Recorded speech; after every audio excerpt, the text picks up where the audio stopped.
I'm going to throw some numbers at you to start this one off, Hode. 28 carries, 202 yards, and 3 touchdowns, all en route to a 31-16 win for ASU over Pac-12 South rival USC Trojans. Hi, everybody, and welcome to Sun Devil Stadium for the DevilsDigest.com postgame show. I'm Zach Keenan. Alongside me, our publisher, Hode Rubino, and as I just hinted at, a hat trick for Rachaad White, an explosive offensive performance on the ground. Yeah, absolutely, and there's just no way to overstate how much Rachaad White was missed last week against Washington State. He said in the postgame that he could have played, but he just didn't feel that he was 100% right physically. And I know nobody's really 100% physically at this time of the year, but he just didn't feel that physically he was ready actually to play effective, I should say, against the Cougars last week. Boy, was his absence missed, because you see what he did against USC. And I think that by and large, the USC defense and the Washington State defense aren't a whole lot different in terms of talent and maybe the stats that they did put up until now. But he definitely carried the load and then some. His 202 yards are the 6th best rushing performance since ASU entered the Pac-10 all the way back in 1978, and there were some great running backs over here. And I saw somebody on Twitter make a good point that even when they witnessed Benjamin's 300 some yard performance, which was a school record, it seemed like things went a little smoother for a guy like Benjamin compared to a guy like Rachaad White. He's so athletic, he's so nimble that you really expect to have him hit pay dirt really more on the edges, but he was running a lot between the tackles. He was definitely needing to evade a lot of bodies in between the tackles, and I felt that he really did a great job. Like, again, it just showed you how sorely missed he was last week. And the flip side of ASU's 282 rushing yards really was the passing game. This may have been Jayden Daniels' worst game of the year, maybe one of his worst games in his entire ASU career, with 2 interceptions, 145 passing yards. The ironic thing that the wide receiver Brian Thompson, who had a horrible game against Washington State, a fumble and dropped a touchdown pass, I thought really redeemed himself, even though it was overall a bad night for Jayden Daniels, a bad night for the passing game. So that maybe that was good to see. And when we talked to Zach Hill, offensive coordinator, after the game, he said that Brian Thompson definitely felt that he needed to redeem himself after the way he played last week, and he really was able to do that. And Zach Hill really talked about the entire offense, really showing that sense of urgency in practice, being much more competitive, and really hitting all the right notes, if you will, to really erase the bad memories of what we saw here a week ago against Washington State. Against USC, yes, the offense played better, but it definitely was an imbalanced performance. But when you play against the USC defense in 2021, sometimes that's enough. So ASU is glad going to take the win. I'm not going to call it an ugly win, but you definitely wanted to see a more balanced performance. Too bad the running game was head and shoulders above the passing game. But after what happened against Washington State last week, this team needed a win badly.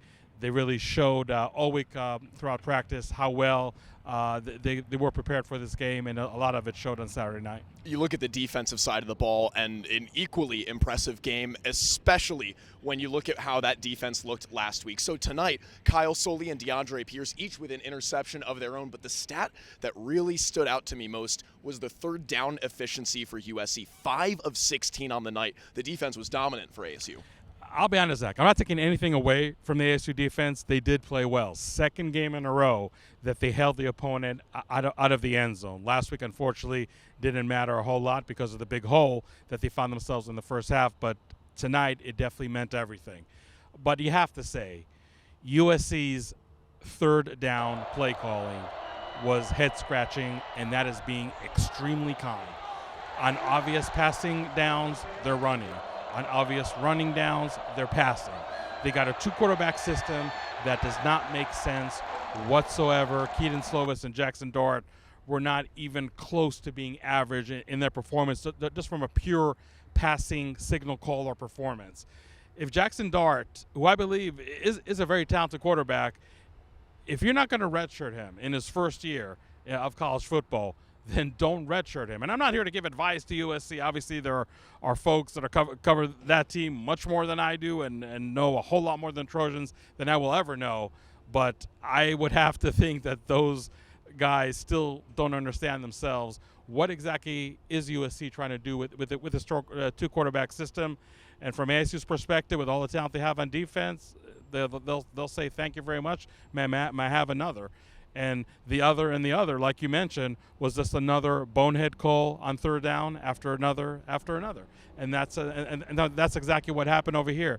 I'm not surprised that USC wasn't able to run the ball well against ASU. I know we talked in our preview that they ran the ball pretty well against Notre Dame and University of Arizona, but I felt that ASU's run defense was still better than those two programs, and I think tonight that did show a lot. Now, yes, you have to not gloss after the fact. This was the first game without their star wide receiver, Drake London, best wide receiver in Pac-12, probably the best wide receiver in all of college football.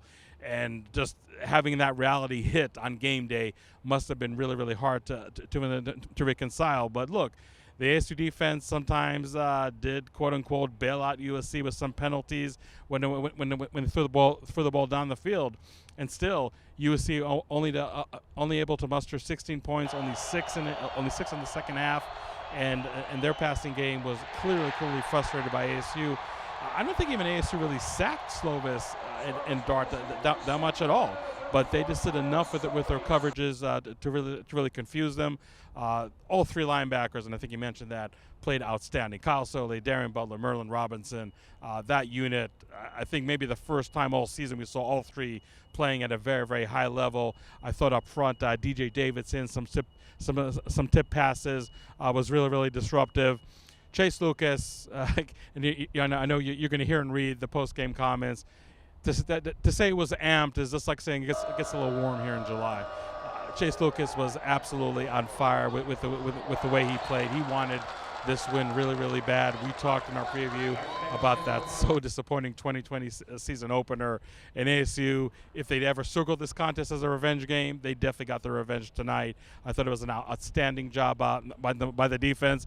But again, Zach, if we're going to be fair, USC and their whole offensive approach from A to Z leaves a lot to be desired. No surprise now that I'm seeing them up close and personal to see how much they're struggling, even without Drake London. At least in my mind, there's no excuse of what we saw from USC. But if you're an ASU fan, you could care less. Earlier this week at practice, I think we saw the same thing. Chase Lucas huddling the team together after warm-ups and before practice started. This is back on Wednesday, I believe, and letting the whole team know, and I'm paraphrasing here because there were a couple expletives, but he said, look, you know who's coming. I don't have to tell you to get fired up. And although he did fire the team up, the whole team knew who was coming to town, and they outperformed the Trojans in almost every class on the field. Now, with all the positives of this win, Hode, there are negatives, and there are negatives that need to change as the team moves ahead on this Pacific Northwest trip. The one that sticks out to me, Jaden Daniels' play, as you mentioned earlier, at home now, he has a 1-to-1 TD to interception ratio, 3-to-3. I think that's what stands out the most to me, and that's something that has to be fixed. Yeah, pretty much this season so far, Zach, he more than doubled his number of interceptions in his first 2 years in a Sun Devil uniform. And granted, we know it was a 4-game season last year, but still, there's something really amiss right now with Jaden Daniels. And I would say that even aside from the 2 interceptions, which were huge, and thankfully USC wasn't able to fully capitalize on that, I would say that if not every incompletion, maybe 90% of them was really just ball placement. Jaden Daniels just not being accurate, not really executing the play. I mean, we didn't see a lot of drop balls. We saw it last week against Washington State. I mean, I think I would be less critical about Jaden Daniels and what we saw against the Cougars rather than what we saw against the Trojans tonight. But really, I think his wide receivers did not really put him in a hole and made him look bad, if you will. For one reason or another, it just really was just a rough night in the office for Jaden Daniels. And as you know, Zach, I said going into the season, the passing game is going to be the X factor. And sure, you can get away on a night like this when your rushing game with Rashad White just being off the chain good. So when the passing game is struggling as much as it does, it's not going to matter. And obviously having the defense play at the caliber of level we expect them to play going into the season. But you can also make the argument that all the difficulties of the passing game as a whole are why ASU right now is 6-3 and not 7-2 or not 8-1. So that is something that really does need to be fixed. I know we're going to talk in a second about the Washington game. In Washington, that's another program that's struggling a lot, but they have a very nice streak going of really good defensive back play. So against a group of defensive backs, which I hate to repeat the stat, but I'll repeat it again, gave up over 330 yards just a week ago today to an Arizona passing offense that's not even close from top to bottom to the caliber of the Sun Devil passing offense, and ASU struggled as much as they did. It's not going to get any easier against Washington next week. So now you're just wondering, okay, is it going to have to be another heroic performance by Rachaad White and the running game as a whole to really bail out ASU? Or, like pretty much every loss this year, do the difficulties of the passing game catch up with the Sun Devils, and that ends up with a game in the loss column? So we're going to have to see. But to me, that's probably the most pressing issue right now for Arizona State. The running game, when you have all three running backs healthy, and I know was not a great game for DeMonte Trainium, Daniel Ngata. Hate to say it, but probably should have played more, even as well as Rachaad White played. They're doing fine. The defense, I think, were really able to shake off a rough outing last week. And again, let's not forget, even last week against Washington State, they still only gave up 6 points. So I know you don't want to wait for the defense to play well in the second half, but when they need to put on the clamps on the opponent in the last 2 quarters, they're able to do it just fine. The difference was that they're able to play pretty darn well in the first half too. So you really can't count game in and game out for the running game and the defense to show up big. And the passing game, yeah, if they show up, great. If they don't, let's hope that the opponent really doesn't have a counterpunch to that. I don't know if ASU is going to be that lucky if they follow that formula, if you will, in the last 3 games, because next week against Washington is going to be tough. It's not going to be a lovely Chamber of Commerce night like we're talking in right now.